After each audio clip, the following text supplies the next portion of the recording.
This is the Transformers Studio Series. I think it should be Gamer Edition, Voyager class, Ironhide from Transformers War for Cybertron video game. So they got rid of that Gamer Edition logo. Anyway, I picked up this figure from Amazon.com. He's a little disappointed with the way he looks in packaging. I didn't think he was going to be this small. Or is it just because they enlarged or increased the size of the box? Well, we'll see.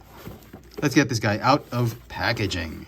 And here is the War for Cybertron Ironhide out of the box. And man, I had already sold off the Ratchet figure, the same mold, and I'd forgotten how amazing this mold is. This figure looks spectacular. The mold looks better in these Ironhide colors, and man, I can't believe I don't have Ratchet anymore. I probably am going to hunt that thing down again because this thing is an amazing figure. I love the colors. There are hardly any quality issues in terms of mold degradation, some paint apps and all that. It did feel a little bit disappointing in packaging because I wanted the colors to look a little bit more vibrant. We'll talk more about that later. It's been a hot minute since I reviewed any Transforming Transformers, and it is so good to be back. Okay, so the first thing you'll notice when you take this figure out of the packaging is how well he poses. I mean, despite all the kibble, all these huge vehicle bits around him, he just poses so well. You can get him in some decent, not even decent, some more than decent, really dynamic poses with the weapons. And I just can't get enough of this figure. I mean, I thought the Ratchet was pretty good, but if you missed out on that figure, you are in a treat for this one. This one is, I think, what the mold was intended for.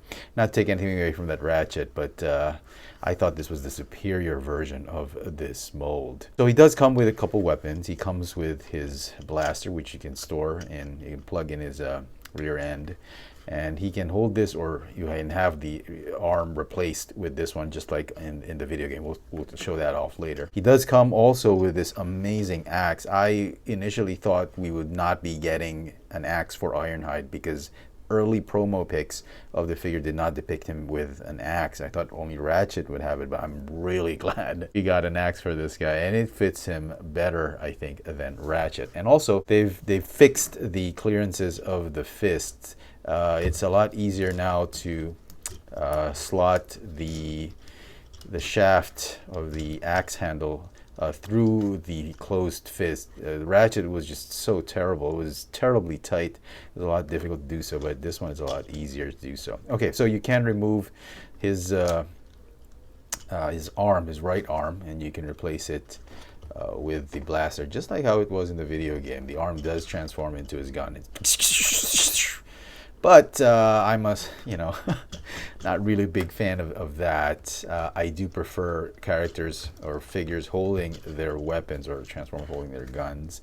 So there is also that option. We don't have to buy a DNA kit to do that. So you can also do that. It's not video game accurate, I get that, but it is an option if you want to. Now also, if you want to keep him in gun mode or battle mode, you can store the arm not in his rear end, but here inside the backpack kibble. And I thought this was really nice. They carried this over just like the Ratchet figure. You just plug the arm there and it gets covered up by the backpack kibble very nicely. And that's like a neat way to just dispose or cover or store the arm when you get him into his battle mode. So I like that. Okay. As far as the colors go, I'm actually okay with it. I was kind of a little bit expecting the colors to be brighter. I wish that it would have been more true to the video game. Yeah, says the guy who hasn't played the game. But yeah, I've seen some gameplay videos, and I thought the red was a little bit more vibrant in the video game. This one is a little muted or subdued. It does still have that sort of pseudo-metallic finish. It's not glossy, it's a little matte, but with a little bit of metallic finish to it. You can see that these bits also have been painted kind of matches the metallic plastic. We'll see more of that in alt mode, but there's a slight discrepancy in the hues of that red. But yeah, I wish they could have done more with the colors of this figure. It's not that I'm complaining. It's not a bad color. I mean, the plastic really looks great. It's just that I wish it could have been more vibrant without necessarily going through the battle damage or just the, you know, paint apps for battle. I don't want battle damage or dirty up the plastic, but it would have been nice if it was just a little bit more vibrant. I don't know how they would have done that. They could have painted over the plastic. Maybe they could have done it. Because the gray bits, the gray paint, the gunmetallic gray is really nice. I wish they could have done something like that with the red. Okay, as far as mold degradation goes, all the joints seem to be very tight. Look at that head joint. The arms, pretty tight. Even the hips, the legs, the knees. You can't really feel any degradation. Considering it's a second version of the figure, I think the mold has held up very nicely. Even these bits right here, the shoulder pauldrons or shoulder pads, they're pretty okay. They're tight enough. Okay, let me just give you a close-up look at that head sculpt. As you can see, it is a very, very good representation of Ironhide as how he appeared in the video game. Head to toe, the figure stands at about 15 centimeters tall, or about 5 7/8 inches tall, just under 6 inches. And for comparisons, here he is with a Voyager class Studio Series 86 Ironhide, as well as technically a Voyager class Earthrise or Kingdom Optimus Prime. This is from the Dramatic Capture series, Autobot Headquarters Optimus Prime. So yeah, as far as Voyager class figures goes, he's okay. He's in that range, despite being a little just under 6 inches. He more than makes up for all the other plastic hanging from him. Also, the axe can be stored in the back, just like the gun blaster. And just a little bit more nitpick here.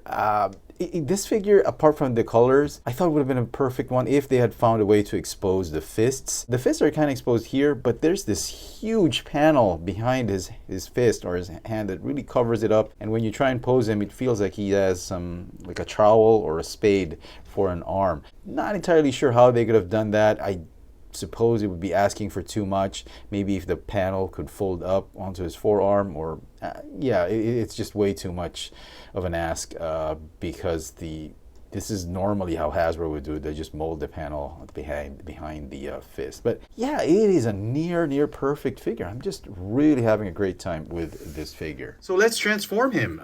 You want to set the weapons off to the side. We'll use them later. It's a little involved of a transformation, much like Ratchet, obviously.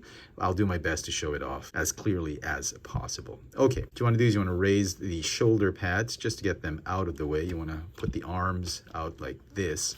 And then the backpack, you want to unpeg and then fold it out. This will form the roof, front part, and fenders of the vehicle. And then what you want to do, this is kind of tricky. You want to pop out the abdomen, torso section. It's a little tight, possibly very tight the first time you do it, but you just have to dig in there and just untab and pop that entire torso assembly. Okay, the head is going to fold down and kind of tuck in underneath this chest panel right here. Okay, these bits right here, they've got some pseudo hinges right there. Don't know what they're really for, but they should fold up nicely this way.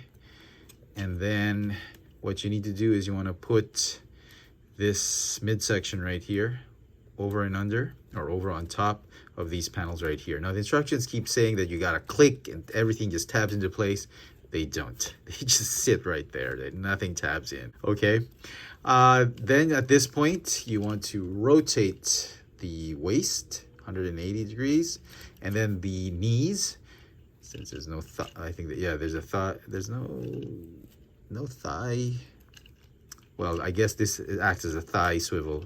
So you want to rotate it by the knees, around the knees like that. Now for the arms. Now the arms are a little bit tricky, the transformation. What you need to do is you want to bring the arms inside and under this assembly. These peg holes right here, these slots right there, they are supposed to tab onto these teeny tiny pegs right here underneath his chest. So to do that, what you want to do is you want to bend the elbows first, not the usual elbow hinge, but there's another hinge just underneath the bicep, which breaks the arm. And then you want to fold the shoulders in, and then you want to bend this shoulder hinge joint just a little bit so that it fits the whole bicep assembly, just fits underneath the torso, and it tabs perfectly into those tabs. Because if you just try and tab it like that, just as the instructions tell you, it's not gonna happen. So kind of bend it so it lines up properly. That's something the instructions, I think, don't necessarily make explicit, but okay. All right, and then you want to rotate these arms so that the wheels are in the proper position, and you're going to bend them all the way, and you see these divots right there, those slots behind his forearm, and you want to slot them here onto these thicker pegs. Same with this one. So yeah, it's very straightforward, but it can be a little tricky because of the things you need to do. Okay, there's little tiny things that the instructions don't necessarily mention. Okay, at this point, you can already go ahead and fold down the backpack. It'll form the front part of the car. Everything should be tabbing into place. So there's tabs right here. They're going to fit right there. And yeah, this whole assembly just somehow finds a way to just latch onto those slots right there, those tabs, and yeah, okay. So just no easier way to do it than just plop everything down. Okay, so the arms just gonna stay right there. Make sure the clearances are okay because it's a very precise transformation. Okay, all right, and then for the legs, you want to go ahead and pop open the shins. Then these panels, these crumpled up, compressed panels, are gonna fold out, and then this inner panel is gonna fold out. And the trick here is really these double hinge. You want to just settle yourself and just fold everything out. It's not on a single hinge, but it's on a double hinge. And if you do it properly, you'll have everything cleared out of the way. Okay, and then this one folds up and tabs behind his legs.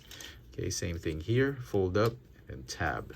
Okay, so if you unfold the double hinge properly, you should have no issues at all. Okay, this one, the roof part, just go ahead and fold it out just to get ready.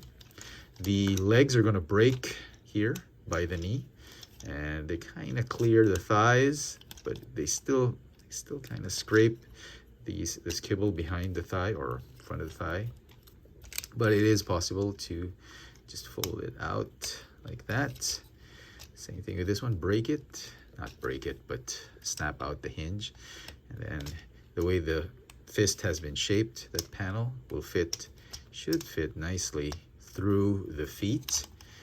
Okay, and then it's just a matter of tabbing things in. Now this is another tricky bit of the transformation because there's a ton of tabs going on. So you want to start with the roof part and then with the leg panels.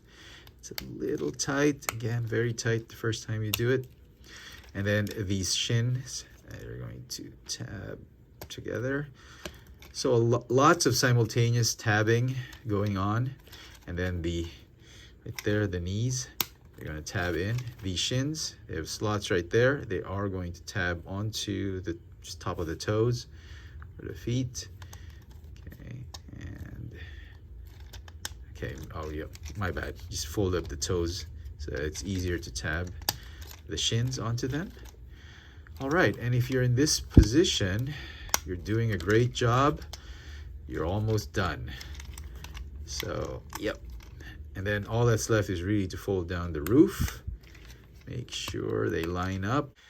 And there you go. And there is Ironhide, or War for Cybertron, Ironhide in his Cybertronian armored four-wheel vehicle. It looks kind of like how the alt mode of Bumblebee and the Decepticon Soldier looks like. The theme of the alt mode for this video game is just narrow, not as long of a vehicle, but very wide girth, very, very wide breadth. Kind of feels like drag strip race cars with a huge rear end.